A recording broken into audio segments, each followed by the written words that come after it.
दिवस मना रहे हैं, लेकिन यह आजादी हमें उपहार में नहीं मिली है। इसके लिए एक लंबी यात्रा करनी पड़ी है, आजादी की यात्रा। इस यात्रा में हजारों लाखों लोगों ने अपनी जान की कुर्बानी दी। 1919 जलियांवाला बाग। आज हमारे बैसाखी का दिन है, लेकिन पूरा पंजाब बैसाखी नहीं मनाएगा। हम सब बैसाखी नहीं मनाएंगे।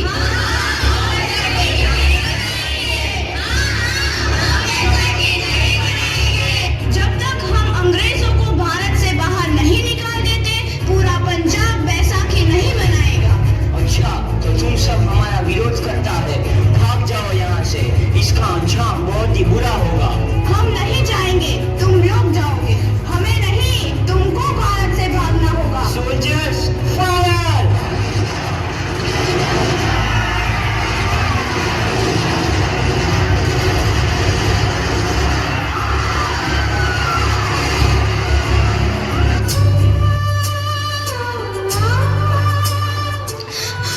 ये जमीन हमारी, ये धरती हमारी, ये खेत हमारे।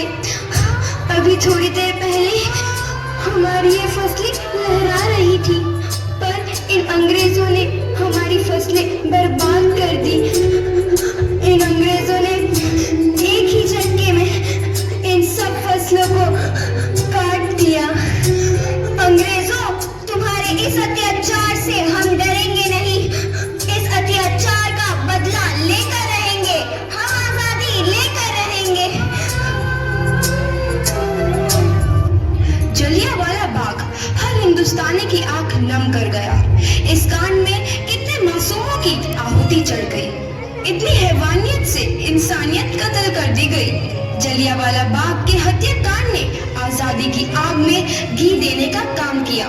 मासूम औरतों, बच्चों की दर्द भरी चीखें और सिसकियां इनकलाब का गूंज बनकर उभरी। लाला लाजपत राय, भगत सिंह, राजगुरु, सुखदेव सरीखे क्रांतिकारियों ने भारत की इस जमीन से विदेशी दरिंदों को निकाल फेंकने के मंसूबे मजबूत कर लिए। 8 अप्रैल 1929 लाला लाजपत राय के नेतृत्व में साइमन कमीशन के खिलाफ एक भारी जुलूस निकाला गया। Simon commission, Simon commission, Simon commission, Simon commission, Simon commission, Simon commission, Simon commission, Simon commission, Simon commission. बेवकूफ इंडियंस, तुमको हमारी बात समझ में नहीं आती। Stop this. साइमन कमीशन नहीं मानता। आई से स्टॉप दिस। लाला जी, आप आगे बढ़ो, हम आपके साथ हैं। लाला जी, संघर्ष करो, हम आपके साथ हैं। लाला जी, संघर्ष करो, हम आपके साथ हैं। लाठीचार्ज करो।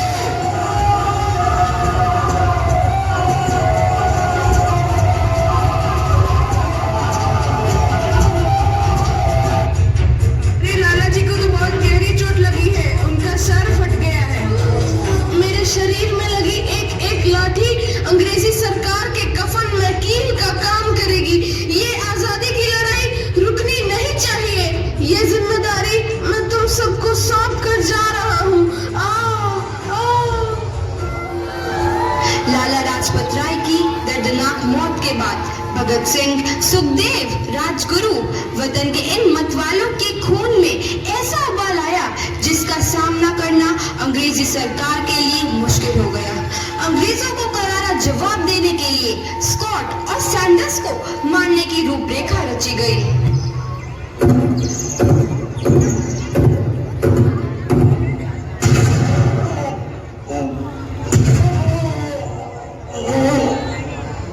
सैंडर्स मारा गया। चारों तरफ तहलका मचा था। दीवारों पर लिखा था, लाला जी की मौत का बदला ले लिया गया है।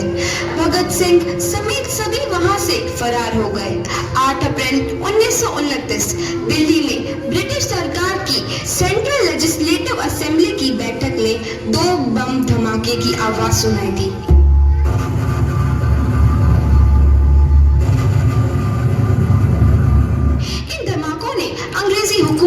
हिलाकर रख दिया। इस घटना को अंजाम देने वाले भगत सिंह, दिया। 1930 को अदालत ने अपना फैसला सुनाया।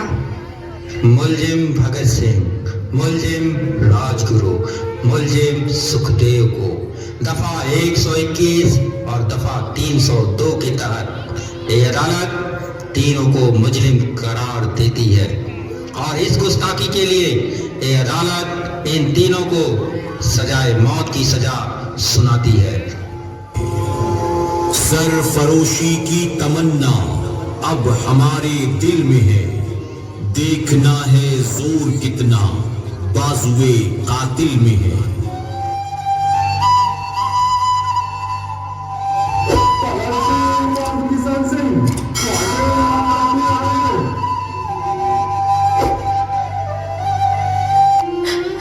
पुत्र की हाय है तेरा। मैं चंगा हूँ माँ, फिक्र करने की कोई गल नहीं। पुत्र, मेरा दिल तेरी तरह पत्थर दिल नहीं होगा। तेरी ये गला सुन के मेरा कलेजा फटे जा रहा है। माँ, मेरा दिल कोई पत्थर जैसा नहीं है, एक वतन परस्त का दिल है जो मेरे देश प्रेम के जज्बे को ताकत देता है। बेटा, मेरा लाल। माँ, आज मेरी तपस्या पूरी होने जा रही है। जे तू रोई तो मैंने तकलीफ हुई। सोच, तेरा पुत्र आज शादी करने वास्ते जा रहा है। फर्क केवल इतना है, वो घोड़ी पर नहीं फांसी पर चढ़ने वास्ते जा रहा है। आज तू क्रांतिकारी की माँ है, कल तू एक शहीद की माँ होगी। माँ, पुत्र भगत, तू इतनी छोटी उम्र में हम सबको छोड़ के चला जाएगा। तूने जिंदगी में देखा ही क्या है पुत्र? मैंने अपनी माँ देखी है जिसने मुझे एक ही बात बताई है कि बेटे, अपने देश के लिए एक बार मरना 100 बार जन्म लेने के बराबर होता है। अच्छा माँ, अब आशीर्वाद दे, आखिरी बार विदाई लेने का समय आ गया है। भगत, मेरे लाल।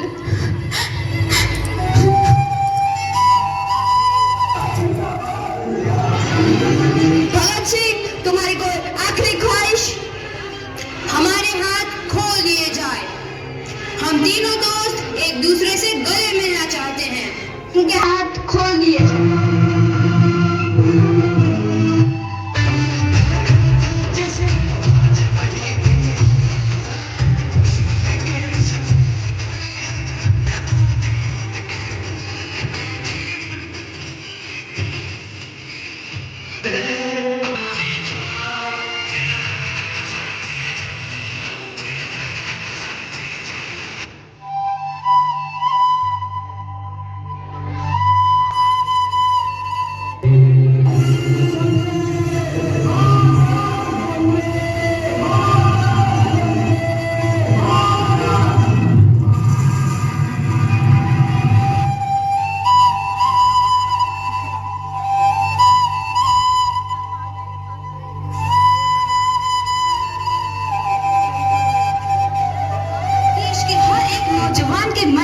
आजादी की नई उमंग हिलोरे लेने लगी।